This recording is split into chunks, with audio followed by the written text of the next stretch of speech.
Iwinski fue uno de los mayores campos satélites de Mauthausen. Junto con Gusen, Iwinski es considerado uno de los campos de concentración nazis más horribles. La construcción de Iwinski comenzó a finales de 1943 y los 63 primeros prisioneros llegaron el 18 de noviembre de 1943, procedentes del campo principal de Mauthausen y otros subcampos del mismo. El objetivo principal de Iwinski era proporcionar el trabajo esclavo para la construcción de enormes túneles subterráneos. Estos túneles fueron planeados por la evacuación del desarrollo del proyecto V2 de Führermunde, pero el 6 de julio de 1943, Hitler ordenó que el complejo se convirtiera en una fábrica de engranes de tanques. El campo fue continuamente ampliado hasta la primavera de 1945. Dentro de la cerca eléctrica que rodaba el campo de concentración, había 32 barracones para albergar a los prisioneros, 2 barracones que sirvieron como talleres, 2 barracones destinados al hospital, una lavandería, una cocina, un barracón con una cantina para los prisioneros privilegiados, un edificio de administración, un lavabo y un crematorio. En cuanto a los túneles, el 6 de junio de 1944, cuando los trabajos en el túnel ya estaban bastante avanzados, el campo recibió la visita de Albert Speer en su calidad de ministro de Defensa.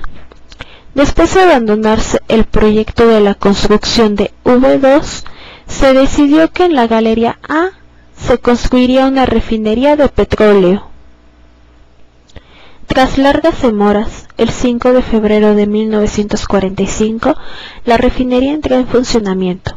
El proyecto de la Galería A estuvo prácticamente acabado antes de finalizar la guerra. En la Galería B se fabricó repuestos de motores para camiones y tanques. Hasta el 6 de mayo de 1945, en un porcentaje de producción aproximadamente el 60% del previsto. Entre el 18 de noviembre de 1943 y el 6 de mayo de 1945, un total de 27.278 personas fueron recluidas en el campo. Los 63 primeros prisioneros llegaron a Iwinski el 18 de noviembre de 1943, procedentes del campo de Mauthausen vía Riedisheim, otro campo de Mauthausen.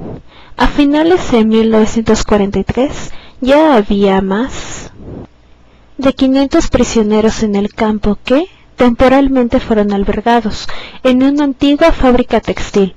Estos prisioneros tuvieron que trabajar en las condiciones más severas para cavar los túneles y erigir el futuro campo de concentración. Debido a estas condiciones de vida, los prisioneros, muchos de ellos, pronto se debilitaron. Al cabo de unas semanas, más del 10% de los prisioneros fueron devueltos a Mauthausen. El 6 de diciembre de 1943 se produjo la muerte del primer preso en Iwinski. En febrero de 1944, los prisioneros fueron trasladados al nuevo campo construido, ubicado a 4 kilómetros de Iwinski. En los transportes de presos de la primavera de 1944, llegaron a Iwinski un gran número de italianos y franceses. En junio de 1944, el campo de concentración de Mauthausen recibió a los judíos húngaros que habían sobrevivido al proceso de selección en Auschwitz. En julio de 1944, la mayor parte de los prisioneros que llegaron al campo fueron prisioneros de guerra soviéticos. A finales de 1944, los prisioneros polacos llegaron a Iwinski procedentes de Auschwitz. En enero de 1945, el número de prisioneros en el campo comenzó a aumentar a pasos agigantados. El 29 de enero de 1945, 1.999 prisioneros del campo de concentración de Mauthausen llegaron a Iwinski. Habían sido evacuados de Auschwitz el 18 de enero de 1945, registrados en el campo de concentración de Mauthausen y luego inmediatamente transportados a Iwinski.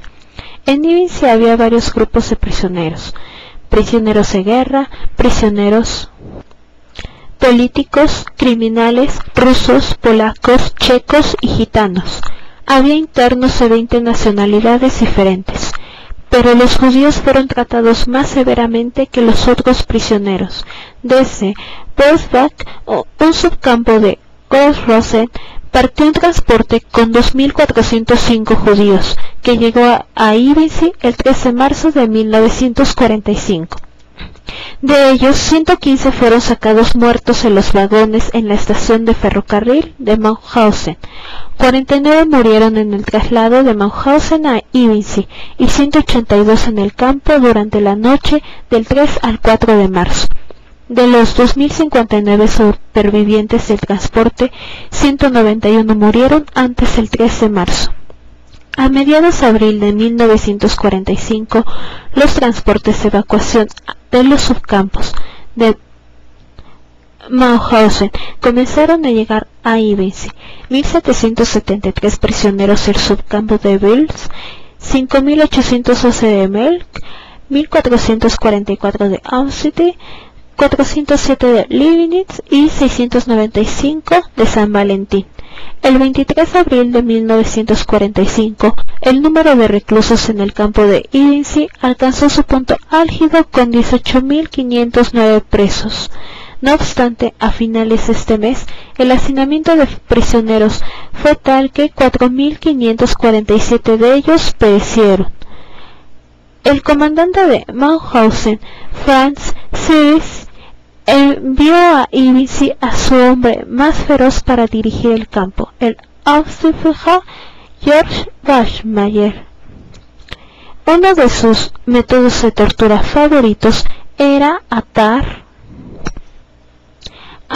los brazos de los prisioneros por la espalda, atarles los pulgares y colgarlos de ellos de un árbol, a una suficiente altura para que después soltara a su feroz perro y les atacara, dejándolos morir de forma lenta y agonizante.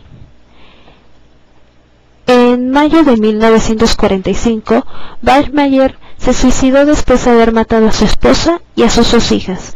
Riemer logró escapar. Las empresas que realizaron la construcción de los túneles proporcionaban los encargados, quienes supervisaban el trabajo de los presos, aprovechándose de la mano de obra de los prisioneros. Como en todos los campos de trabajos forzados, en Ibiza también todos los prisioneros tenían que formar para pasar lista. Allí, en el lugar de la formación, se creaban los grupos de trabajo. Las condiciones de trabajo de cada grupo eran muy diferentes entre ellas. Aquellos que habían sido destinados a trabajos en el interior del campo, en su mayoría relacionados con sus profesiones que eran útiles para el mantenimiento del campo y sus infraestructuras, tenían un privilegio en comparación con los que eran destinados a trabajar en los túneles o fuera del campo.